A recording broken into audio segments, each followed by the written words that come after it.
Assalamualaikum warahmatullahi wabarakatuh. Perkenalkan, nama saya Winda Dwi Oktavia, NBI 11219000132 dari kelas C Administrasi Bisnis, mata kuliah Sistem Informasi Manajemen. Di sini saya akan menjelaskan tentang manusia sebagai pengolah informasi. Yang pertama mengenai konsep pokok Sistem Informasi Manajemen. Terbagi menjadi 6. Yang pertama informasi, yang kedua manusia sebagai pengolah informasi, yang ketiga konsep sistem, yang keempat konsep organisasi dan manajemen, yang kelima konsep pengambilan keputusan, dan yang terakhir nilai dan penjelasan. Di sini saya menjelaskan tentang manusia sebagai pengolah informasi, di mana pada dasarnya sistem informasi manajemen adalah sistem manusia atau mesin. Karena itu, manusia adalah elemen penting dalam sistem pengolahan informasi. Lalu, apa sih peranan manusia dalam pengolahan informasi?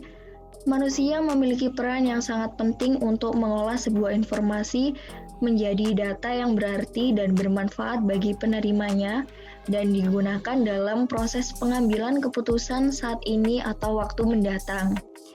Di dalam suatu organisasi, manusia harus dapat menggunakan dan memanfaatkan internet dalam jaringan teknologi informasi untuk menjalankan berbagai aktivitas secara elektronis dan memperoleh tambahan informasi lain agar memiliki wawasan yang sangat luas. Meskipun manusia memiliki kapasitas yang terbatas dalam menerima beragam informasi yang didapat, namun manusia tetap dikatakan lebih unggul dibandingkan dengan komputer. Bisa dilihat pada gambar model dasar berikut. Model dasar mengenai manusia sebagai pengolah informasi terdiri dari indera penerima, bisa dari mata, telinga, hidung, dan sebagainya, yang menerima isyarat dan disalurkan pengolahan mental, yaitu otak dengan penyimpanan, yang kemudian menghasilkan keluaran berupa respon atau tanggapan secara fisik, ucapan, tulisan, dan sebagainya. Di dalam saluran terdapat juga penyaring yang akan menyeleksi berbagai macam informasi yang diterima, karena kapasitas manusia untuk menerima masukan sangat terbatas. Lalu, apa saja keterbatasan manusia sebagai pengolah informasi? Yang pertama yakni kemampuan pengolahan data. Manusia hanya mampu mengingat dan mengolah simbol-simbol berupa kode, kuantitas, ataupun angka. Yang kedua, kemampuan mengenal perbedaan-perbedaan. Manusia cenderung membedakan data berdasarkan kriteria atau dasar yang ada tanpa mau berusaha terlebih dahulu mencari data yang lain. Yang ketiga, kemampuan menangani data probabilistik. Manusia cenderung kurang mampu mengolah data statistik. Kekurangan tersebut diakibatkan oleh kurangnya pemahaman terhadap ukuran sampel dan akibatnya terhadap penyimpangan. Yang kedua, kurangnya kemampuan untuk hubungan korelasi dan hubungan sebab akibat, serta kurangnya kemampuan untuk memadukan informasi. Ada 3 sistem penyimpanan informasi pada manusia. Yang pertama, memori sensoris. Di sini, memori sensoris yaitu memori yang berkapasitas besar dalam menampung berbagai macam informasi. Namun, memori jenis ini berjangka waktu yang pendek dan singkat, kemudian menghilang sesaat setelah seseorang menerima informasi tersebut melalui panca indera, misalnya penglihatan atau pendengaran, dan lain sebagainya. Memori sensoris berperan penting dalam hidup manusia karena seseorang hanya memfokuskan pada satu informasi yang diperlukan untuk diingat. Dan yang kedua, ada ingatan jangka pendek, di mana merupakan terusan dari ingatan sensoris yang berlangsung sedikit lebih lama jika seseorang tersebut hanya memfokuskan pikirannya terhadap sesuatu.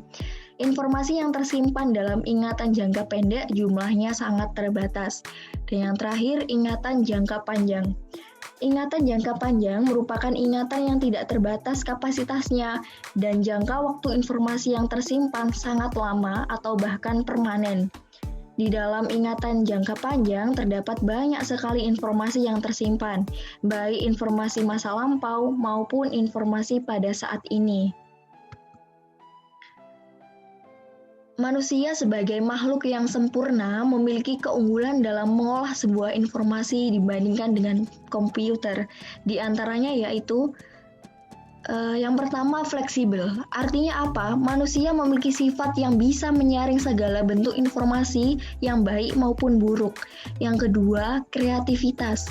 Manusia mampu bertindak ataupun berpikir secara cerdas dalam mencari solusi untuk pemecahan sebuah masalah yang dihadapinya.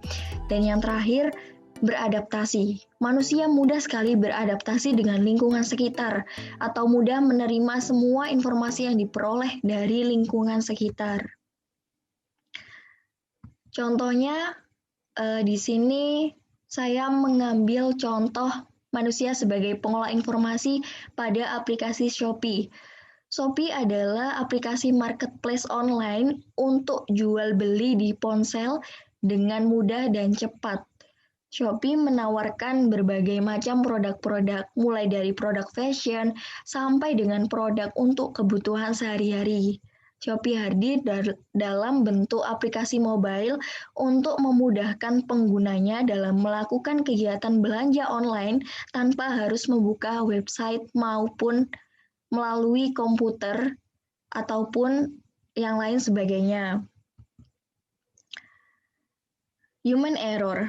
Suatu keputusan atau tindakan yang mengurangi efektivitas, keamanan, atau performasi suatu sistem yang biasa kita sebut dengan human error. Di sini saya mengambil contoh pengelolaan data kampus. Nah, sistem berguna untuk mempermudah pengelolaan data kampus. Karena itu diperlukan dukungan sumber daya manusia untuk membuatnya berjalan dengan maksimal. Sekarang memang tersedia layanan jasa cloud untuk mengelola data kampus yang tidak perlu menggunakan sumber daya manusia dari kampus tersebut. Metode ini dijalankan oleh penyedia jasa, sedangkan pihak kampus cukup melakukan monitoring jalannya perputaran data. Seluruh data yang ada dalam cloud dapat dipastikan aman dan melalui proses backup data. E-kampus yang merupakan salah satu layanan jasa cloud dapat menjadi solusi untuk meminimalisir adanya human error yang terjadi di kampus. Dalam e-kampus juga, semua tenaga yang dipercaya mengelola data kampus dan sistem adalah orang-orang yang memiliki capability yang tinggi di bidang IT. Itu saja presentasi dari saya, Winda Octavia. Sekian dan terima kasih.